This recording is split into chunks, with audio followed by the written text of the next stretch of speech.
ज्यांना झुरळ म्हणून हिणवलं त्यांनीच आता सत्तेच्या सिंहासनाला हादरे द्यायला सुरुवात केली आहे। हमें कहा जाता है विदेश मत जाओ, पेट्रोल बचाओ, गाड़ी कम चलाओ, लेकिन सत्ता वालों के लिए नियम अलग क्यों हैं?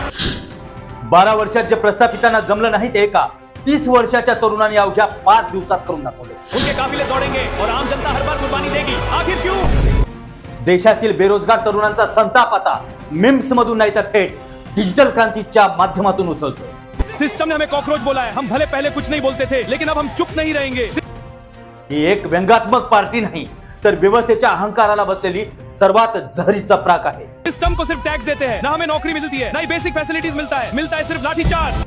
सोशल मीडियावरचं हे डिजिटल वादळ आता दिल्लीच्या राजकारणाला थेट आव्हान देताना दिसत आहे। हमें नौकरी दो, हमें इज्जत चढ़े, हमें अच्छी एजुकेशन दो। प्रस्थापित पक्षांच्या आयटी सेलला मागे टाकत कॉकरोच जनता पार्टीने तरुणांच्या मनावरती कब्जा केला आहे। जात में ये बांटते हैं, बांट के ये काटते हैं, कटने वाले खाट पे है इनकी मौज। देश नव्या पर्यायाच्या शोधात आहे की फक्त संतापाची ही तात्पुरती ठिणगी आहे, याचाच आज आपण करणार आहोत मोठा खुलासा। नमस्कार, मी स्वप्नील दुधारे, आपण पाहत आहे महासागर। गेल्या 12 वर्षात देशातील बलाढ्य राजकीय पक्षांना जमलं नाही ते केवळ 30 वर्षाच्या तरुणांनी अवघ्या 5 दिवसात करून दाखवलं आहे। देशातील सुस्तावलेली विरोधी बाकडी, निष्प्रभ ठरत ठरलेले नेते आणि प्रस्थापित पक्षांच्या अहंकारावरती एका नव्या डिजिटल वादळाने अशी काही चपराक लगावली आहे की दिल्लीच्या तख्तापासून ते गल्लीतल्या पुढाऱ्यापर्यंत सर्वांचे धाबेदन आणले। ही कथा आहे एका अपमानाची, ही कथा आहे तरुणांच्या संतापाची आणि ही सुरुवात आहे नव्या क्रांतीची।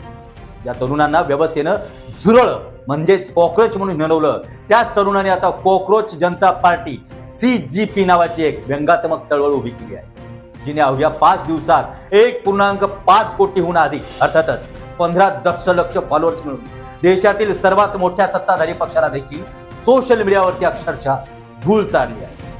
आज आपण याच कॉकरोच जनता पार्टीच्या उदयाची आणि त्याच्या मागच्या मास्टरमाइंडची आणि देशातील राजकीय भवितव्याची सविस्तर चिरफाड करणार आहोत। जाणून घेऊया त्याची सुरुवात कशी झाली। हमारी पार्टी कभी जातिवाद नहीं करती, हमारी पार्टी का एक ही धर्म, वो है इंसानियत। जय सीजेपी, जय सीजेपी। सुरुवात झाली आहे ते म्हणजे केवळ एका अपमानाच्या ठिणगीमुळे। कोणतीही क्रांती उगीच जन्माला येत नाही, त्यामागे असतो व्यवस्थेने केलेला घोर अपमान। अपमानाचा तो दिवस होता 15 मे 2026। सर्वोच्च न्यायालयातील एका सुनावणी दरम्यान सरन्यायाधीश सूर्यकांत यांच्याकडून एक वादग्रस्त विधान आलं। बेरोजगार तरुण आणि व्यवस्थेवरती टीका करणाऱ्या कार्यकर्त्यांची तुलना त्यांनी थेट कॉकरोच अर्थातच झुरळ आणि समाजातील परजीवी घटकांची करण्यात आली। सिस्टम ने हमें कॉकरोच बोला है, हम भले पहले कुछ नहीं बोलते थे, लेकिन अब हम चुप नहीं रहेंगे। त्यानंतर स्पष्टीकरणाची मलमपट्टी देखील करण्यात आली।